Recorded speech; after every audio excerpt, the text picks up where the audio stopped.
Welcome back to Downunder in Thailand. In previous videos you will have seen that we grow many things on the farm. We have rubber trees, we have lemon trees, we do have an annual rice crop, but we also have mangoes, bananas and assorted things. Today we're going to take a closer look at flowers. In Thailand, flowers play an important part in religious ceremonies and are offered as expressions of spiritual devotion. Flowers are also given from the heart to express love to people and to honour the spiritual connection to family. In Thai culture, the yellow or orange blooms of the marigold represents God's perfect light. Marigolds are used in decorations and garlands for the festivities and the religious events. Marigolds are the most grown and evident flower at flower stores, forming the basis of many arrangements. As many of you will be aware from the previous videos, my wife Talani sells flowers in the market. Many of the flowers she sells, she buys from wholesalers around the country, and she has those sent by courier to home. She will also often do a day trip to Ubon Ratchathani or Amnat Charoen, which are larger city centres, to buy from wholesalers.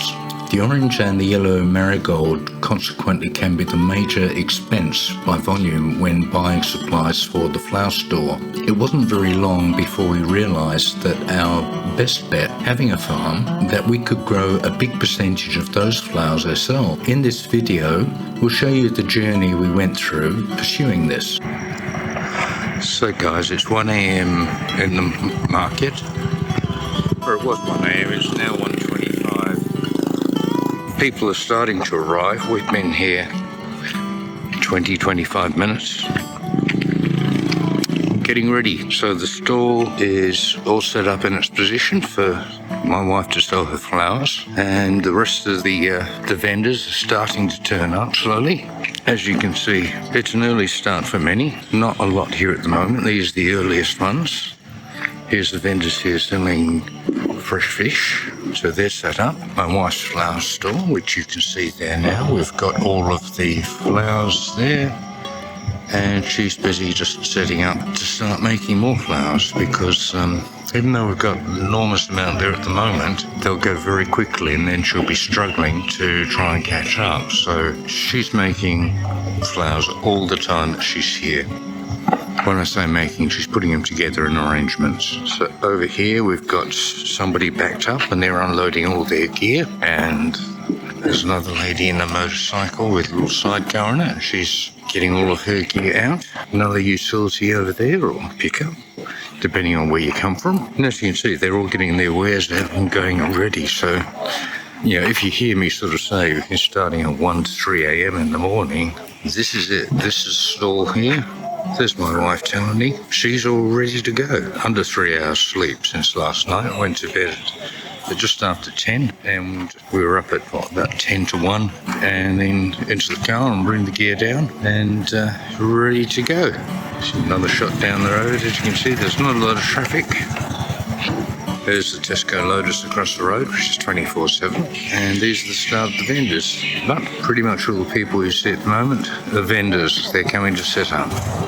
You know, the customers will all be here not too far from now, because a lot of them start very early too. They can be people in food shops and all sorts of things that will be needing their early morning supplies before they actually crank up themselves. So that's what the market looks like at 1 a.m. in the morning. And there's Talani.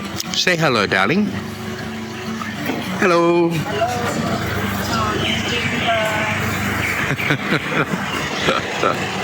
She got a beautiful smile. Okay guys, we'll catch up with more later. So the market is an all-day affair. Normally goes through till about 8:30 when we go home. Now these are the first flowers that we grew some years ago, and we grew those on the farm next door, which was Talani's niece's farm, because we didn't have any ground up high enough that wouldn't get flooded, and yet they did. So we grew these in front of her home, and they were amazing. They came up so tall, and Talani's standing there, and yet she's having to put her hand up to be seen. These are the marigolds. There's some beautiful flowers from that crop. And you can see that for me they were shoulder height, but very good first crop. And so that was a very good confidence building effort, that we knew that we could do this. The variety was also something different that we didn't use again, but that's no problem. Now, this is the land where we built a small house. We had trucks come in and build this up, and we planted the rows of flowers here. We're still learning. We put in some lights because we'd been told that we could push the growth along by running some lighting on them during the evenings. So we did that, and here's the lights now. You can see those. And we'd run those for about 4 or 5 hours in the evening to extend the amount of UV they were getting. They came up quite quickly. You can see quite a dense amount of flowers there. Then we decided we needed more. So during the period between rice seasons, on one of the paddies we put out a very, very large area. It took a lot of work, and we put in a lot of irrigation and stuff to actually try and reduce the workload. All the black poly pipes here you can see, they're drippers, and all the stakes going in to support them when they get tall. The flowers came on very, very quickly, and we had a sea of flowers. We learnt from that we planted too many at one time. So some other land that we had up, of course, was over near the lemons and the road of the lemons, so Tony got onto that quite quickly, and we didn't have to worry about the rice season affecting that. Here we're in the market again with some friends, and Tony's putting together some of the flowers in the arrangements, normally doing that for a couple of days before we go to the market. There's a sunflower she grew, she loved that. And we're at a vendor there buying some seedlings and some ready cut flowers. Now this is a lotus, and this is how they actually prepare them for sale. And Tony's very good at this, and even the Thai girls look at her and wonder how she manages it. It's like peeling an onion and then folding the actual leaves of it. But she does it all in one sort of motion, and it's quite sort of hypnotising watching her do that. There are a few other flowers she does things like that with, but she's actually doing this and she's talking to a friend. She's not looking at what she's doing with her fingers. She's really, really good with her hands. In fact, a lot of Thai people are. They're very, very good with craft work and very good attention to colour and detail. It just comes natural, it's part of their culture. And there we go. We'll probably put that together with a bunch of 2 or 3 others. These are folded banana leaves, believe it or not. And this is where the water lilies grow. And then eventually we decided that the preparation of the ground was so time-consuming that recently we bought a cultivator.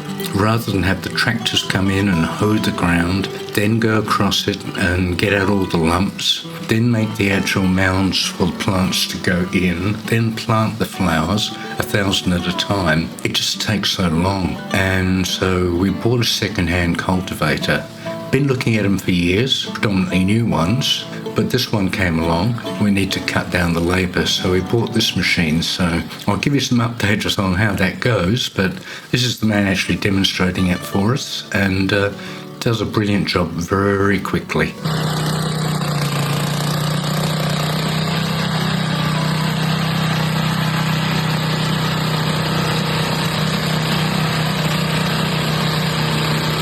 So thanks for watching, guys. I hope you found something of value watching the video. I'll have more videos coming soon, but in the meantime, if you've got value from it, click the like button or subscribe, whichever you choose, totally up to you. If you would like to continue to watch what we're doing and what life in rural Thailand is like, lots of more material coming, day-to-day life, and various aspects as they come up. Leave comments down below. I'll try and do some feeds on those or some videos on those to try and answer those questions that you might have. So signing off for now, and we'll catch up with you later. Thanks, guys.